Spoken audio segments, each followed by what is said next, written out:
Cynthia. And I'm Delaney. It's Friday, November 14th, and we thank you for joining us as we present another CNN special report. In today's report, we will be taking you to all corners of the globe. So hold on to your seats and enjoy the journey. Around this time of year, in many schools across the world, one day is set aside to celebrate United Nations Day. For third grade students, teachers, and parents at Singapore American School, today is that special day. Let's cross live to Singapore, where CNN reporter Ryan A. is talking to students from Mrs. Perdana's third grade class.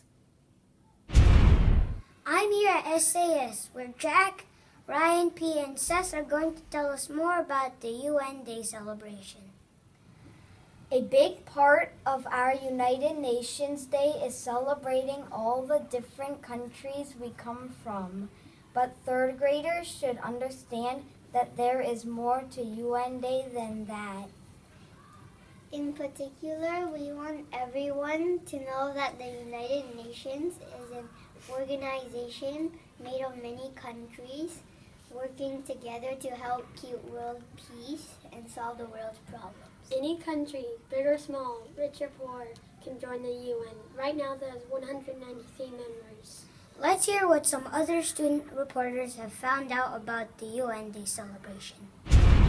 The UN was formed at the end of World War II.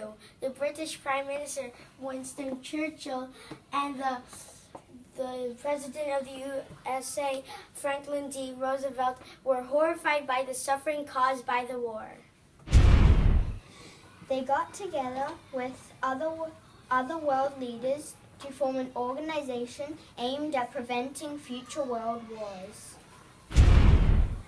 The United Nations officially began on October 24, 1945. We're crossing live now onto student reporters Coco, Braden, and Kaylin. We're here in New York outside the UN headquarters. The land the building stands on is international territory. In front of the UN building, you can see the flags of the member countries. Member countries pay for the running of the UN. The UN even has its own post office and postage stamps. The UN also has a flag showing a white emblem on a blue background. The emblem is a map of the world between two olive branches. The olive branches stand for peace. Now, let's take a look inside with Hemi and Jordan. I'm inside the General Assembly. This is where the UN members meet once a year for a few months. They discuss problems and decide what to do by votes. Each country has only one vote in the assembly, no matter how big, small, rich, or poor it is. You may be wondering how UN members communicate. The UN has 6 official languages: Arabic, Chinese, English, French, Russian, and Spanish. Now over to Lizzie and River in the Security Council. The Security Council tries to maintain world peace. There are 15 members. 5 of these are permanent members: China, France, the USA, the United Kingdom, and the Russian Federation.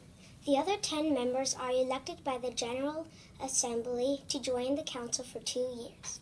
We're crossing live now to various parts of the world to see the UN in action. I'm here in a village in Ethiopia where there's lots of excitement around the water pump recently installed by the UN. I'm in another village in Africa, watching a UN volunteer training adults to be teachers. On the tarmac behind me, you can see UN cargo helicopters that have just delivered food sacks to help feed hungry people in the Sudan. Moving now to Haiti, we can see this UN peacekeeper keeping a neighborhood safe following an earthquake. Closer to home in Sumatra, Indonesia, this UN health worker providing a mother with a hygiene kit. And I'm at the Great Wall of China. The UN makes sure historic sites are protected from damage. The UN also helps protect natural environments, like the Grand Canyon behind me. Now it's time to get back on with the celebration. So back to the CNN studio. Well, I certainly learned a lot about the UN, and I bet all the third graders did too. No doubt about it. This is Delaney And it's Cynthia. signing off from this CNN special report.